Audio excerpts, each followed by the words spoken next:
Dear viewers from all over the map, welcome to my channel. The Curious Tube features book reviews, tech tips, ways to earn money online, and more. In this video, I will walk you through the hidden dangers of AI, AGI, and the possible eradication of humanity. Coming up next on The Curious Tube.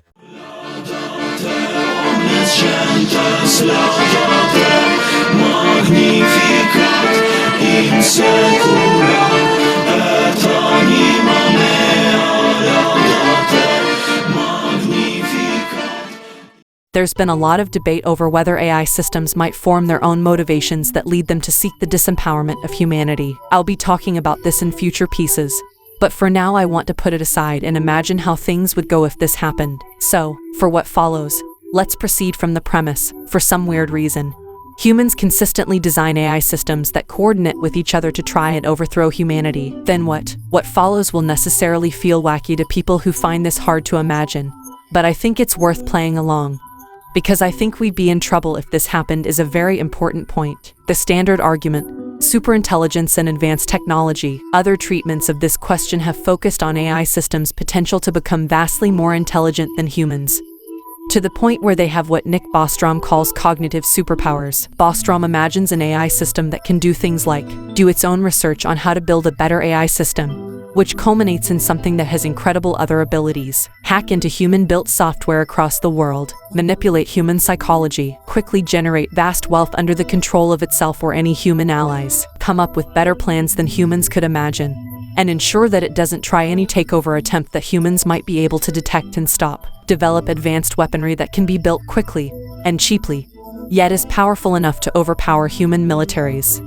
I want to be clear that I don't think the danger relies on the idea of cognitive superpowers or superintelligence, both of which refer to capabilities vastly beyond those of humans. I think we still have a problem even if we assume that AIs will basically have similar capabilities to humans, and not be fundamentally or drastically more intelligent or capable. I'll cover that next. How AIs could defeat humans without superintelligence. If we assume that AIs will basically have similar capabilities to humans, I think we still need to worry that they could come to outnumber and out-resource humans, and could thus have the advantage if they coordinated against us. I assume that transformative AI is developed on the Soonish side, and that it initially comes in the form of a single AI system that is able to do more or less the same intellectual tasks as a human. That is, it doesn't have a human body, but it can do anything a human working remotely from a computer could do. I'm using the report's framework, in which it's much more expensive to train this system than to run it. The report provides a way of estimating both how much it would cost to train this AI system and how much it would cost to run it. Using these estimates, 5 implies that once the first human-level AI system is created, whoever created it could use the same computing power it took to create it in order to run several 100 million copies for about a year each. 6. This would be over 1000x the total number of Intel or Google employees, 7 over 100x the total number of active and reserve personnel in the US Armed Forces, and something like 5-10% the size of the world's total working age population. 8. And that's just a starting point. This is just using the same amount of resources that went into training the AI in the first place. Since these AI systems can do human-level economic work, they can probably be used to make more money and buy or rent more hardware. 9, which could quickly lead to a population of billions or more. In addition to making more money that can be used to run more AIs, the AIs can conduct massive amounts of research on how to use computing power more efficiently, which could mean still greater numbers of AIs run using the same hardware. This in turn could lead to a feedback loop and explosive growth in the number of AIs. Each of these AIs might have skills comparable to those of unusually highly paid humans, including scientists, software engineers, and quantitative traders. It's hard to say how quickly a set of AIs like this could develop new technologies or make money trading markets, but it seems quite possible for them to amass huge amounts of resources quickly. A huge population of AIs, each able to earn a lot compared to the average human, could end up with a virtual economy at least as big as the human one. To me, this is most of what we need to know if there's something with human-like skills, seeking to disempower humanity. With a population in the same ballpark as that of all humans, we've got a civilization-level problem. A potential counterpoint is that these AIs would merely be virtual.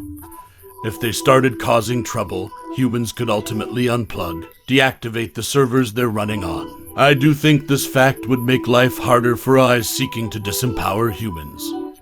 but I don't think it ultimately should be cause for much comfort. I think a large population of AIs would likely be able to find some way to achieve security from human shutdown, and go from there to amassing enough resources to overpower human civilization. By default, I expect the economic gains from using AI to mean that humans create huge numbers of AIs, integrated all throughout the economy, potentially including direct interaction with large numbers of robots and weapons. AIs would have multiple ways of obtaining property and servers safe from shutdown.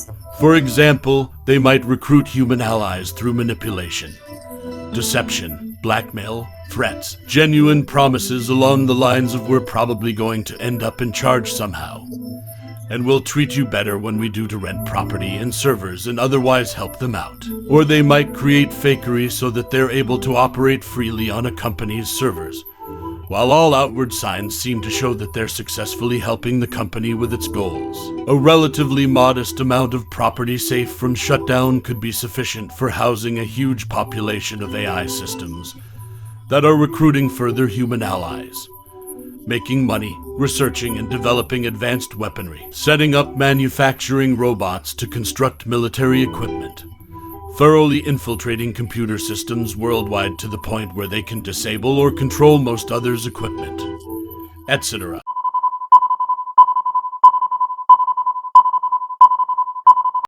Through these and other methods, a large enough population of AIs could develop enough military technology and equipment to overpower civilization, especially if AIs across the world, including the ones humans were trying to use, were coordinating with each other. Some quick responses to objections. This has been a brief sketch of how AIs could come to outnumber and out-resource humans. There are lots of details I haven't addressed. Here are some of the most common objections I hear to the idea that AI could defeat all of us. If I get much demand, I can elaborate on some or all of them more in the future. How can AIs be dangerous without bodies? AIs could recruit human allies, teleoperate robots and other military equipment, make money via research and quantitative trading, etc. At a high level, I think we should be worried if a huge and rapidly growing set of highly skilled humans on another planet was trying to take down civilization just by using the internet. So we should be worried about a large set of disembodied AIs as well. If lots of different companies and governments have access to AI, won't this create a balance of power so that nobody is able to bring down civilization? This is a reasonable objection to many horror stories about AI and other possible advances in military technology. But if AIs collectively have different goals from humans and are willing to coordinate with each other 11 against us, I think we're in trouble, and this balance of power idea doesn't seem to help. What matters is the total number and resources of AIs versus humans. Won't we see warning signs of AI takeover and be able to nip it in the bud?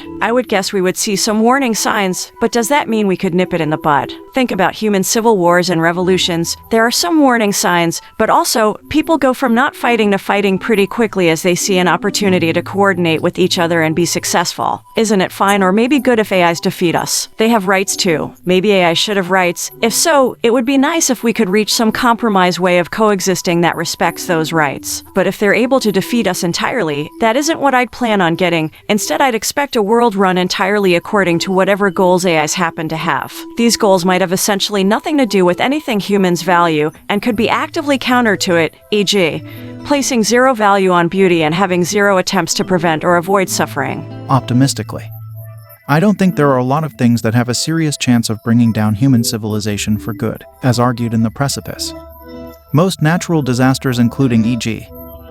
asteroid strikes, don't seem to be huge threats, if only because civilization has been around for thousands of years so far, implying that natural civilization-threatening events are rare. Human civilization is pretty powerful and seems pretty robust. And accordingly, what's really scary to me is the idea of something with the same basic capabilities as humans that can outnumber and out-resource us. There aren't a lot of candidates for that. AI is one such candidate.